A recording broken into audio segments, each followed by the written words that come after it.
हम हमारी सोच के अनुसार होते हैं, इसलिए हमें यह ध्यान में रखना चाहिए कि हम क्या सोचते हैं।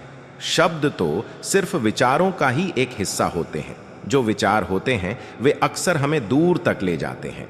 जैसा तुम सोचते हो वैसे ही बन जाते हो। अगर तुम खुद को निर्बल मानोगे तो निर्बल हो जाओगे, लेकिन अगर सबल मानोगे तो सबल बन जाओगे। कुछ मत पूछो, बदले में कुछ मत मांगो। जो भी देना है वह तुम्हें जरूर मिलेगा, पर उसके बारे में अभी मत सोचो। वो सभी चीजें जो तुम्हें कमजोर बनाती हैं, चाहे वो शारीरिक हो, बौद्धिक हो या मानसिक, उन्हें त्याग दो। जैसे कि तुम किसी जहरीली चीज को छोड़ते हो।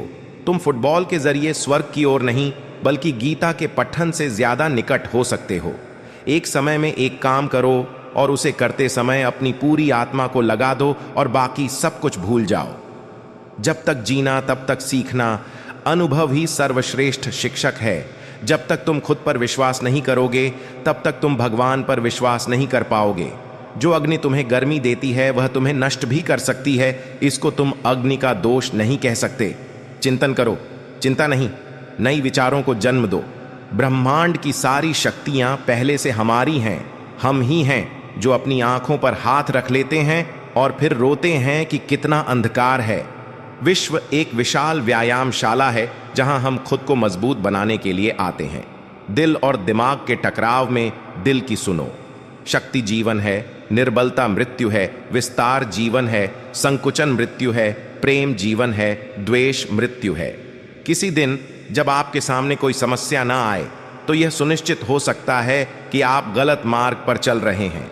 उठो, जागो और तब तक मत रुको जब तक लक्ष्य की प्राप्ति ना हो जाए। खुद को कमजोर समझना सबसे बड़ा पाप है। तुम्हें कोई पढ़ा नहीं सकता, कोई आध्यात्मिक नहीं बना सकता। तुमको सब कुछ खुद अंदर से सीखना है।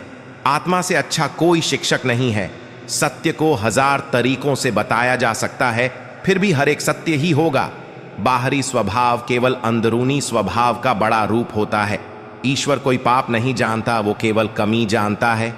और ईश्वर कहता है कि सबसे बड़ी कमी ये कहना है कि तुम कमजोर हो, तुम पापी हो, एक तुच्छ प्राणी हो और तुम्हारे पास कोई शक्ति नहीं है और तुम ये वो नहीं कर सकते।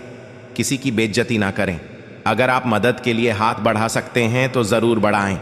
अगर नहीं बढ़ा सकते तो अपने हाथ जोड़िए, अपने भाइयों को आशीर्वाद दीजिए और उन्हें उनके मार्ग पे जाने दीजिए। यही दुनिया है। यदि तुम किसी पर एहसान करो तो लोग उसे कोई महत्व नहीं देंगे, किंतु यदि तुम एहसान करना बंद कर दो, वे तुरंत तुम्हें बदमाश प्रूफ करने में नहीं हिचकिचाएंगे।